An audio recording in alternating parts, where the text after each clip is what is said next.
이어서 경남 소식 전해드립니다. 태풍 흰남노가 많은 비를 뿌리면서 경남에서는 농작물 피해가 잇따랐습니다. 진주와 밀양, 창녕 등 경남 16개 시군에서 벼가 바람에 쓰러지거나 침수된 논 면적이 모두 439헥타르로 집계됐습니다. 또 진주와 밀양, 하동 등에서 배와 사과의 낙과 피해가 잇따르면서 피해 면적이 390헥타르로 나타났습니다. 밀양과 함안 등에서는 5.3헥타르 면적의 비닐하우스 등도 침수나 강풍에 따른 파손이 잇따랐습니다. 제11호 태풍 흰남노가 경남을 통과할 당시 긴박한 순간과 안타까운 피해 현장이 시청자 제보 영상에 고스란히 담겼습니다.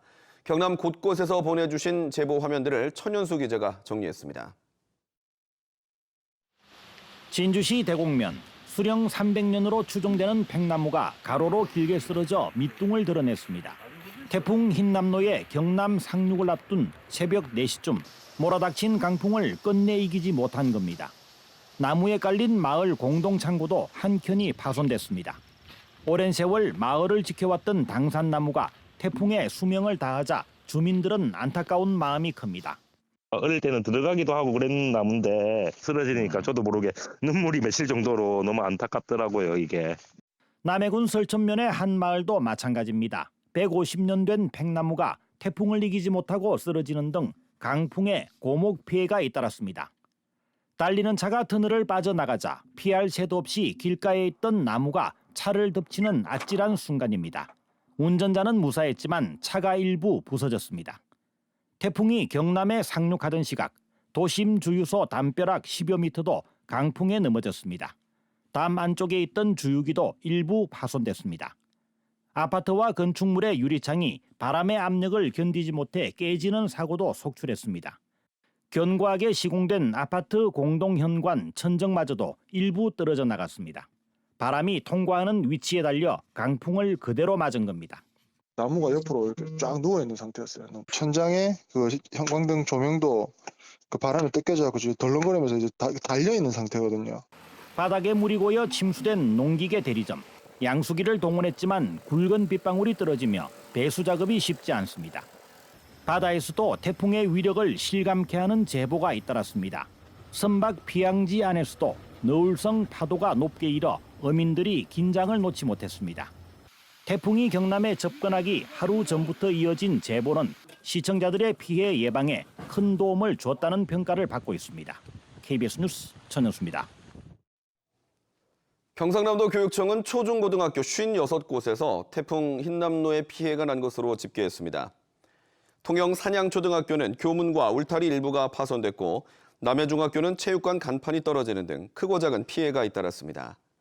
도교육청은 피해 학교 가운데 일부는 방학 기간이고 등교한 학교도 수업에 차질은 없었던 것으로 확인했습니다. 경남도의회가 태풍 흰남노 피해 도민을 신속하게 지원하는 확인반을 가동했습니다. 도의회는 오늘부터 경남을 3개의 권역으로 나눠 의장단 3명이 각각 태풍 피해 현장을 찾아갑니다.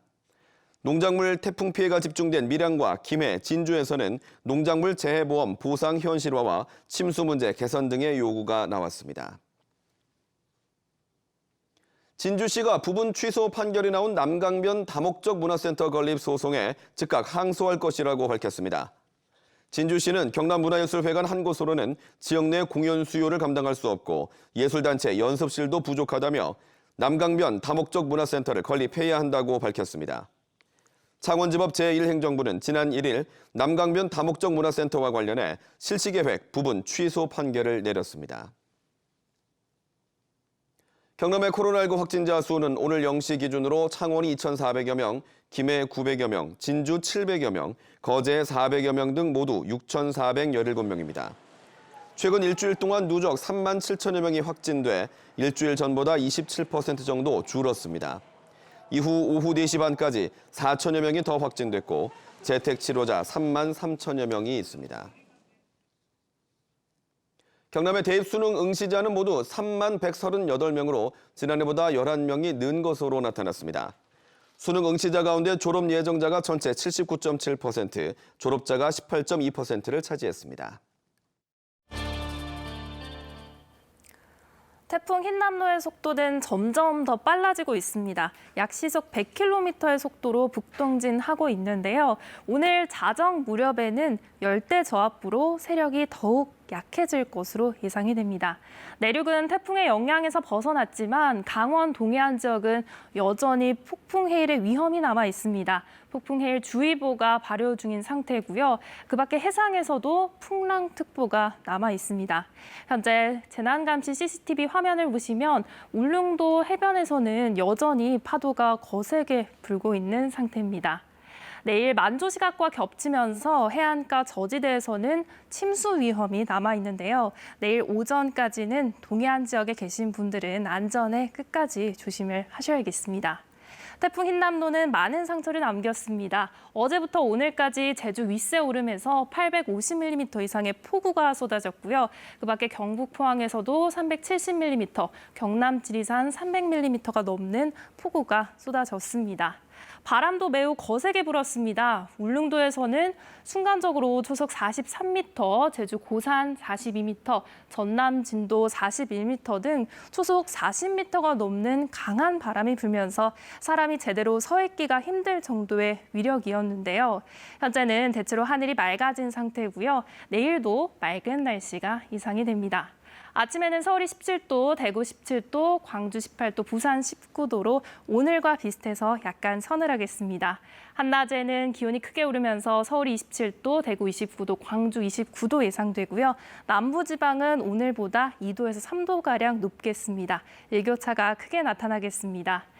연휴 내내 대체로 맑은 날씨가 예상이 되고요. 일교차가 큰 전형적인 가을 날씨 예상됩니다. 날씨 전해드렸습니다. 특집 KBS 7시 뉴스를 마칩니다. 시청해주신 여러분 고맙습니다.